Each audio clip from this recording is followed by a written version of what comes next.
Love's always been my game. Play it how I may. I was made that way.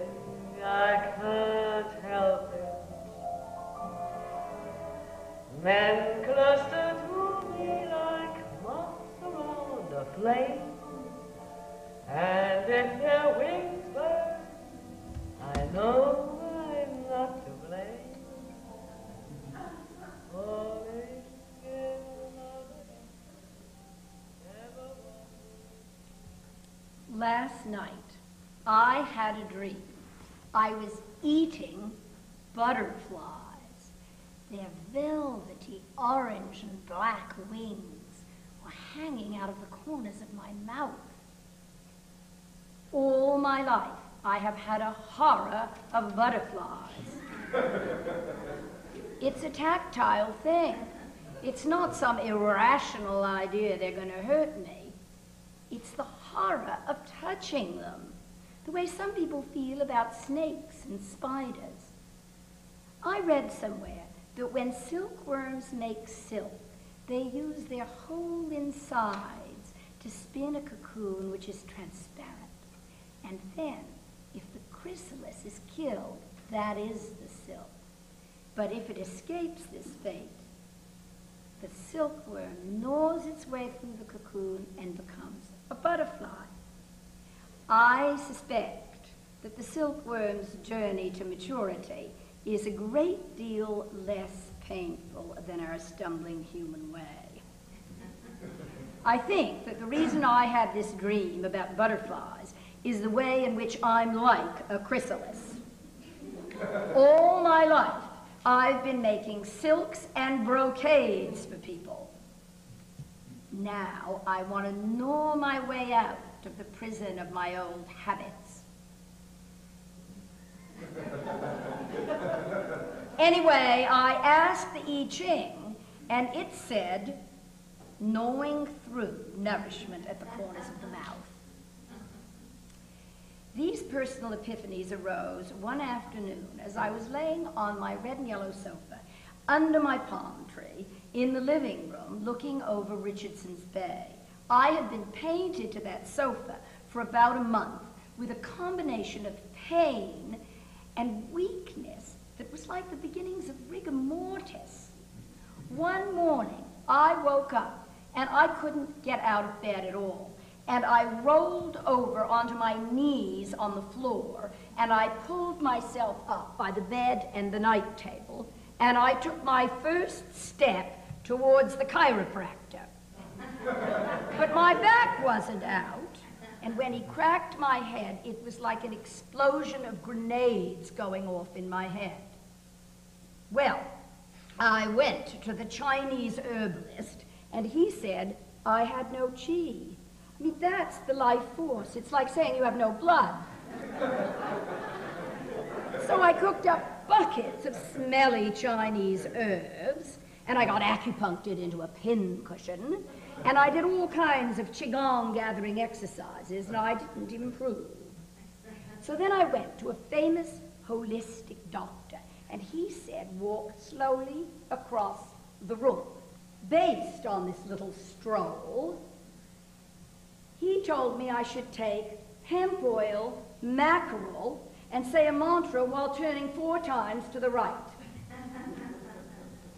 My psychic said, this disease is about transformation, and it's forcing you to stay in one place. But my West Coast shrink said, you finally realized your boyfriend is too young for you. And this is the body mirroring the mind's dilemma. Meditate more. But my East Coast shrink said, stuff happens. People get sick. You got sick. Go see the doctor. Well, the doctor said, polymyalgia rheumatica. It's a disease of premature aging. I'm not aging fast enough. So I thought what that looks like, my mother, who recently had a stroke and is in a wheelchair, My older sister, who says her feet hurt. She can't walk. Maybe I can't hike up Mount Tamalpais anymore. Maybe this is the end of sex. The side effect of polymyalgia rheumatica, the doctor said, is blindness. You have to take cortisone to ameliorate the blindness. Well, I can't take cortisone. Everybody knows it ruins the kidneys. And then I'd have to have kidney dialysis. But all of a sudden, the room was getting dark. I think I'm going blind right now.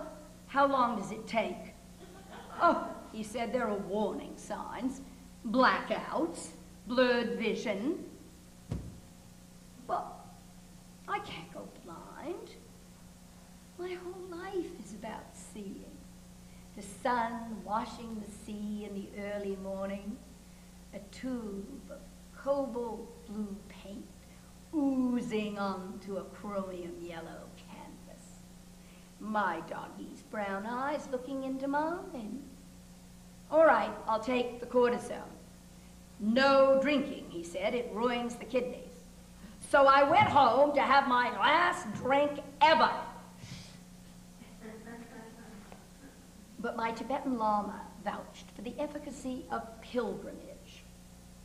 So I went to Bhutan in the middle of winter with a bunch of Buddhists, and I prostrated myself in front of golden Buddhas and many-armed ferocious deities, and I tied thousands of protection cords around my neck, and I froze in these little tiny huts with nothing but the little plastic between me and the midwinter snowstorms.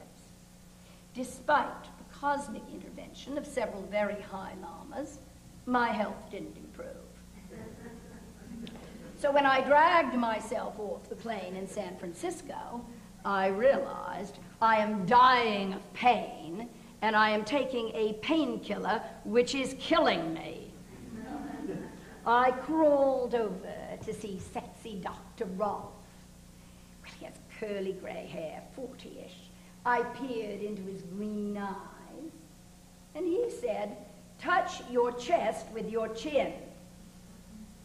Well, I can't. Ankylosing spondylitis, he said, leading me to a chair as though I was his granny. What? Oh, many of my patients have it. Well, I had seen the waiting room full of wheelchairs and walkers. Is that what ankylosing spondylitis looks like? Unfortunately, there isn't any cure. But you could join an ankylosing spondylitis support group. Just like that, I'm a bent-over blind crone by the time I'm 55. Well, I couldn't tell my friends. What am I going to say? I have creeping old age. Is that an illness? In my family, illness is considered an embarrassment. So I can't have it. I don't. It's really my broken heart. It's breaking up with Sky. Ever since we broke up, my heart has been vibrating all over my body, and no wonder it's aching in my spine. I just wonder, what is the universe trying to tell me?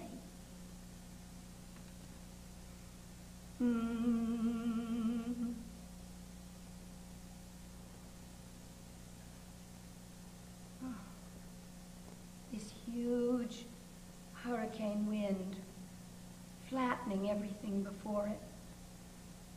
It's a tornado. And in the eye is death. The way in and the way out are chaos. The eye is still. I think this illness is a message, but I can't think about it. Well, cremation. That's the cleanest thing. I got a twofer the other day from the Mill Valley Crematorium. and they want to alleviate my financial burden. So they offered me 2 cremations for the price of 1. I thought, well, maybe this is a call to sati. You know, the Indian practice where the wives throw themselves on the husband's funeral pyre. And now we're going to do it in Mill Valley. Well, neither the scattering nor the urn was included in the price. Now, where to scatter? Maybe a lake. I'll have my funeral by a lake. Little magnolia petals with votive candles in them, floating on the water among the ashes, and my friends gathered under a full moon singing. What a party! I think I'll have some gypsy musicians. Oh, how poignant. I told my Swami, I'm dying. Life, death, who cares? In the long run, death is preferable. We are all already dead, part of the great emptiness. Let go, Bo, let go. It is just stuff. But I wasn't quite ready to let go. So I went to see this famous ankylosing spondylitis expert in New York. And he said, the whole cure is diet. No coffee, alcohol, sugar, meat, wheat, dairy products, or any of the things on this list. Absolutely no moles. Swim, have a happy emotional life, and eat plenty of green-lipped mussels. Well, I think maybe a tropical climate where I could eat mussels and mangoes, be alone, no stress, no alcohol, turquoise sea. Where will I go? I went back to Mill Valley and sat in the rain wondering where to go. When Monty came by. Now, Monty is a New Yorker who writes bestsellers, and he's like my brother. He also happens to be a Buddhist, and years ago we took an initiation together from the Dalai Lama, and it was a very bonding experience. And we have lived through each other's marriages and love affairs for years. In fact, I introduced him to his second wife, Lara. She was a Hindu comedian. Well, Monty knows a divine island in the Caribbean where there's a house for rent, perfect beaches. It's called Tornedo. Tornedo, a juicy morsel on the vast blue plate of the Caribbean. So I rented the house. I've always loved warm, salt water. Finally, water I can get in. I mean, I live near water, but it's always too cold or too polluted or something. Now, rustling palms, jasmine winds, golden sands, the turquoise womb of the sea. I'll be alone.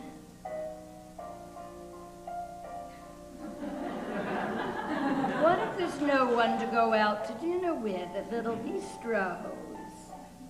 Well, I was just packing up a few things, my paints, and some beach reading. Men are from Mars, women are from Venus. When Monty called and said he wants to go too.